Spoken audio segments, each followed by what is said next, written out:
Buenas tardes. Bien, en la clase de hoy hablaremos sobre los transistores.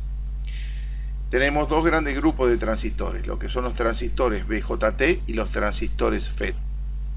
Un transistor BJT recibe ese nombre justamente por el acrónimo BJT, significa transistor de unión bipolar, en donde tenemos un gran grupo de transistores que lo componen. Entre ellos encontramos el más común, que es el transistor bipolar, transistor con diodo Damper, que va a ser un transistor con una protección interna, transistor Darlington, que es un transistor que tiene dos transistores por dentro, es para ayudar a amplificar aún más la señal, transistor Darlington con diodo Damper, o sea que es un transistor doble con protección, y el transistor digital, que se utiliza justamente para etapas donde se necesita datos digitales, ¿no?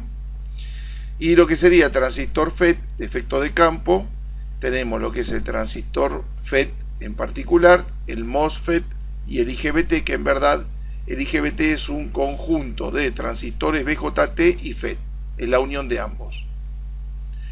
Bien, nosotros en la clase de hoy vamos a profundizar sobre lo que es transistor bipolar. Para ello vamos a la siguiente diapositiva y como todo componente electrónico vemos que tiene una simbología, ¿sí? En este caso existen dos tipos de transistores bipolares. Tenemos lo que sería el transistor que se denomina NPN y el que se denomina PNP. Un poquito más adelante vamos a ver qué significa eso. Pero en un principio podemos ver que el transistor NPN tiene la simbología que podemos visualizar en la pantalla, o sea que hay una flechita que sale hacia afuera, y en el caso del transistor PNP la flechita ingresa hacia adentro, ¿sí? Eso es lo que la simbología va a determinar si el transistor es NPN o PNP justamente. Todo tipo de transistor posee tres terminales, y a estos terminales se lo denomina colector, base y emisor. Siempre la flechita va a ser emisor, siempre la base va a estar representada en la simbología en el medio. Eso no quiere decir que en el componente, en realidad, la base va a estar siempre en el medio. Puede llegar a estar en un extremo. Y ya vamos a ver cómo hago para darme cuenta. Bien. Estos son algunos de los encapsulados de los tipos diferentes de transistores que existen en el mercado, ¿sí? El encapsulado se lo denomina con la letra TO y dependiendo de la forma física va a recibir un número. 220, 263, 126, TO3. En verdad hay dos tipos de transistores.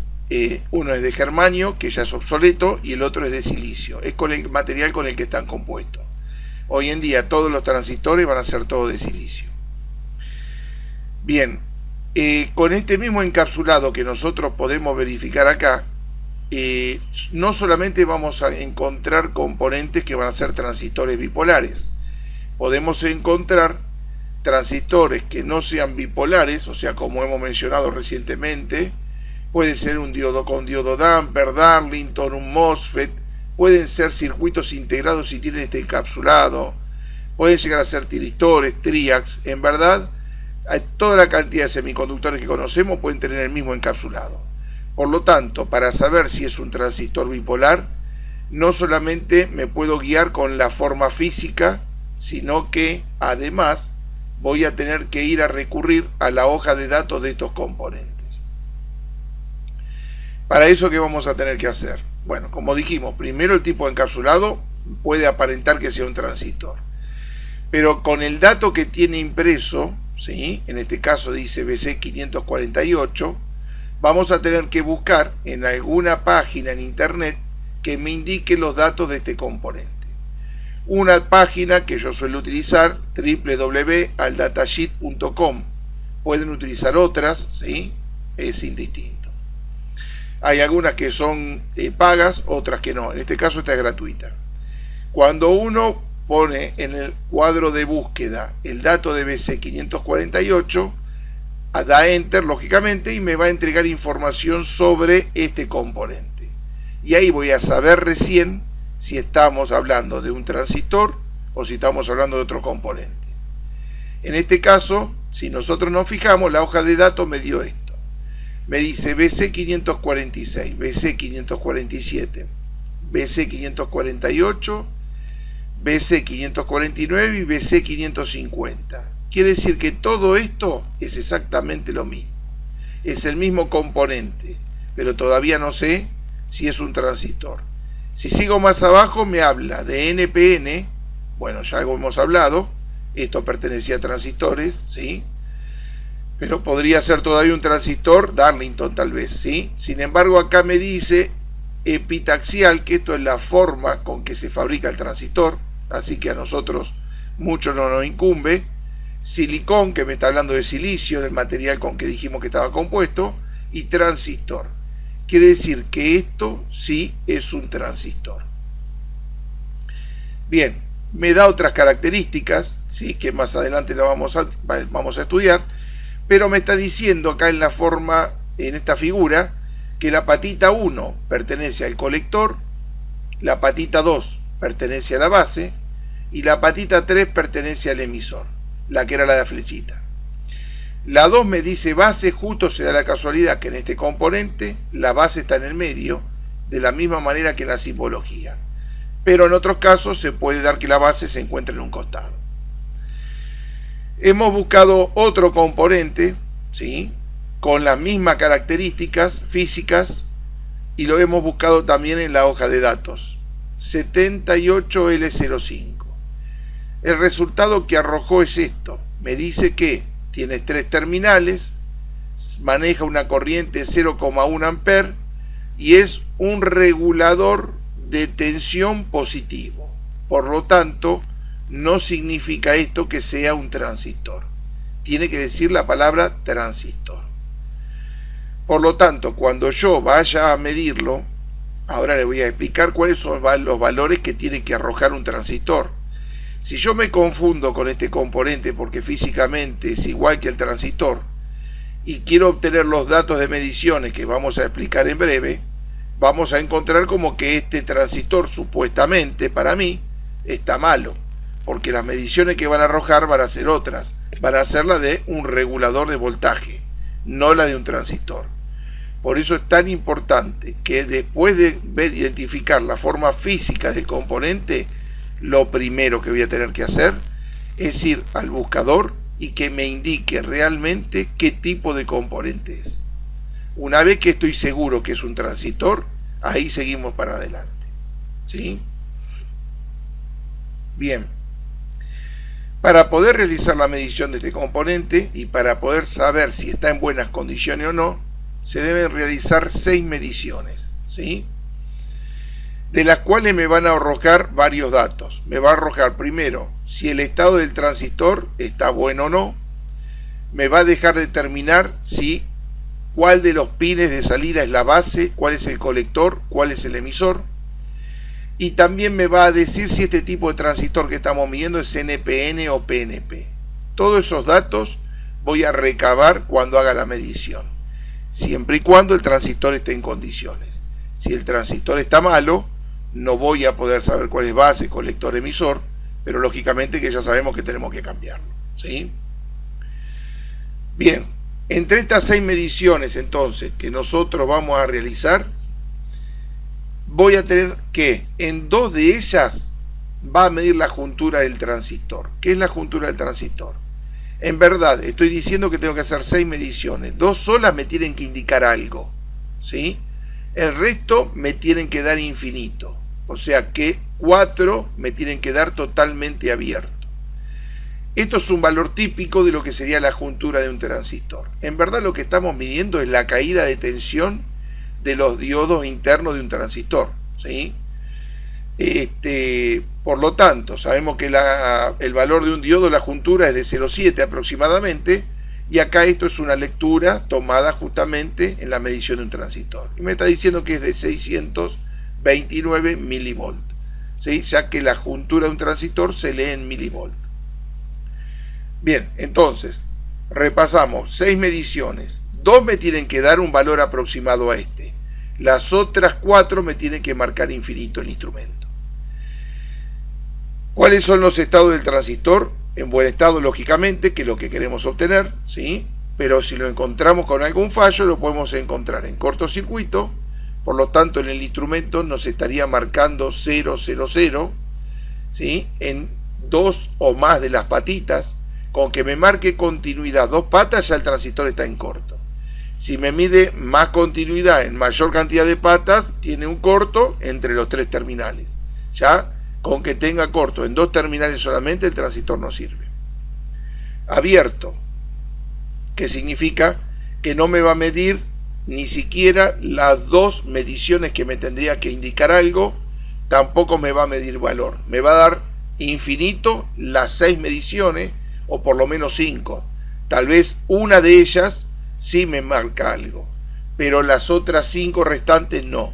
También el transistor ya no sirve, no está en condiciones, está averiado. Y por última, podemos encontrar un transistor con fugas. ¿Qué sería un transistor con fugas? Que me mide las 2 mediciones de la juntura, pero además tengo otro valor más en las 4 mediciones restantes. Eso significa que en realidad estoy teniendo una fuga entre ambas patas, ¿sí?, en las que miden por demás a las 2 mencionadas anteriormente. En ese caso también el transistor hay que reemplazarlo. Cuando nosotros hacemos una medición de un transistor en una placa, es muy probable que nos dé valores diferentes, ya que están conectados con otros circuitos aledaños. Por lo tanto, habrá que buscar en un principio una medición un poco grosera, digamos algún corto, como para levantarlo, y si vemos que presenta alguna fuga, es muy probable que tenga algún componente conectado en paralelo. Podemos ver el plano como para justamente verificar si en el circuito electrónico indica que hay un componente agregado en paralelo. Podemos sospechar que la medición que nos está arrojando es justamente por ese caso. Entonces seguimos tratando de buscar algo un poco que sea más justamente que demuestre una falla más grosera y no solamente una fuga. De no encontrarla, vamos a tener que levantar el transistor de la placa y medirlo por fuera. Bien, ¿cómo vamos a hacer para determinar en la medición de este transistor entre las 3 patitas, ¿sí?, y en estas 6 mediciones cuál es la base, cuál es el colector y cuál es el emisor? La base, ¿sí?, de estas 6 mediciones va a ser la que me arroje 2 valores, ¿sí?, justamente. Acá dijimos que tienen que darnos 2 mediciones. Y son estas 2. O sea que cuando yo pongo la punta, por ejemplo, en esta patita, y con esta otra punta mido acá y me arrojó, por decir algo, 629 milivolts, cambio esta patita, la conecto acá y me arroja 625, bien, quiere decir que entonces esta patita es mi base. Colector, de las 2 mediciones obtenidas, la más baja. Por lo tanto, si yo dije que recién ya obtuvimos la base, esta me indicaba 629 y esta me indicaba 625, significa que la del medio va a ser el colector. Y por lógica, el emisor de las 2 mediciones obtenidas va a ser el valor más alto. Por lo tanto, este pin será el emisor. Ya ubiqué cuál es la base, cuál es el colector y cuál es el emisor. Y más adelante vamos a ver para qué me sirve saber, ¿sí?, justamente cuál de los pines es. Bien, seguimos un poco más. Acá tenemos justamente, repasando, cuál es el transistor, la simbología de lo que sería un transistor, en este caso con la flechita para afuera, era NPN, y un transistor con la flechita para adentro es PNP. Podemos graficar como que el transistor son 2 diodos, ¿sí?, enfrentados de esta manera para lo que sería un transistor NPN. Fíjense que acá la flecha sale por fuera, por lo tanto ambos diodos van a estar enfrentados por su ánodo, ¿no? Y en el caso de lo que sería un transistor PNP, van a estar enfrentados por su cátodo. Entonces, si nosotros analizamos cuáles serían los valores de medición que me tendrían que dar, ¿sí?, si lo analizamos como si fuesen 2 diodos enfrentados, va a ser más fácil el resultado que voy a obtener. Es decir, que si yo colocaría la pata positiva en este punto, que sería mi base, y pongo la pata negativa en este punto, que es mi cátodo de este diodo, ¿sí? Si fuese un diodo con base en ánodo y con positivo en ánodo y con negativo en cátodo, el diodo va a conducir. Por lo tanto, me va a arrojar un valor, acá pusimos un ejemplo, 545 milivolts. Si dejo la punta positiva en la base y pongo la punta negativa en lo que es el otro extremo, ¿sí? También va a volver a conducir. Por lo tanto, la medición del instrumento, por ejemplo, me puede dar 558 milivolts. Ahora bien, ¿qué pasa si yo pongo la pata negativa en este extremo de la base y la pata positiva en este extremo del cátodo del diodo? Si yo le pongo negativo a ánodo, no va a conducir este diodo, por lo tanto me va a dar una medición abierta, infinito. Lo mismo pasaría con este otro diodo. Si yo pongo punta negativa en la base, que sería el ánodo de este diodo, y pongo punta positiva a lo que sería el cátodo de este diodo, lógicamente que no va a poder conducir. Por lo tanto, de nuevo me va a dar circuito abierto. Es infinito. Y si ahora bien pongo negativo para medir entre este extremo, ¿sí? Y positivo en este otro extremo, ¿qué va a pasar? Cuando yo aplique negativo en lo que es cátodo, va a poder pasar. Pero cuando llega negativo a ánodo del segundo diodo, no puede conducir. Por lo tanto, me va a tener que dar infinito. Y si ahora conecto positivo a lo que sería el cátodo de este diodo, ya directamente no va a poder pasar por aquí. Por lo tanto, me va a tener que dar esta medición también infinito. Aquí tenemos las 6 mediciones que mencionábamos, de las cuales 2 me tienen que indicar un valor y el resto me tiene que dar abierto. En este caso, estamos hablando sobre un transistor y pusimos como ejemplo el TIP 41, que justamente el TIP 41 es un transistor con un encapsulado TO220 y es un transistor NPN. Y en este caso, que es un transistor PNP, pusimos el TIP 42, o sea que es el complementario, se dice, ¿sí? Es decir, que va a tener la misma característica que este transistor, solamente que en vez de ser NPN va a ser PNP. Bien, ya vamos a ver, como dijimos, cuál es la diferencia entre uno y el otro. ¿Qué es lo que podemos verificar acá si lograríamos hacer una medición? Si pongo punta positiva en lo que es la base y pongo punta negativa en lo que es el ánodo, como hemos dicho, con punta positiva en los cátodos ya no va a circular la corriente. Por lo tanto, me va a dar circuito abierto, infinito. Y lo mismo con el otro sentido del otro diodo, con positivo en lo que sería la base y con negativo en lo que es el ánodo, no va a poder circular corriente. Por lo tanto, también me va a dar infinito. Si yo ahora pongo la punta negativa del multímetro en lo que sería la base, ¿sí? Y pongo la punta positiva en lo que sería el ánodo, ahí sí la punta positiva en ánodo va a circular, por lo tanto me va a arrojar algún valor. Y en este caso el valor es 664 milivolts. De la misma manera va a pasar cuando le aplique punta negativa a lo que sería la base y punta positiva a lo que sería el ánodo de este diodo. Este diodo también va a conducir, por lo tanto me arroja otro valor, pusimos 655. Y finalmente, si conecto el negativo en lo que sería el ánodo de este diodo y el positivo en el ánodo de este otro diodo, negativo por ánodo no puede conducir, por lo tanto ya me va a indicar circuito abierto, infinito. Y si conectaría positivo en ánodo y negativo en cátodo, ahí sí puede circular la corriente, pero ¿qué va a pasar? Va a circular corriente por este ánodo, pero cuando llegue positivo a cátodo no va a dejarlo pasar. Por lo tanto, también la medición va a ser infinito. De nuevo, de 6 mediciones realizadas, solamente 2 me indicaron un valor. De haber obtenido otro valor, quiere decir que el diodo tiene una fuga. De haber obtenido un valor de 000 en una de las mediciones, el diodo está en corto, el transistor. Tengo el diodo en corto interno, pero todo esto está dentro de un encapsulado, por lo tanto mi transistor está en corto. Y de haberme dado, ¿sí?, 5 mediciones infinito, tengo un transistor abierto.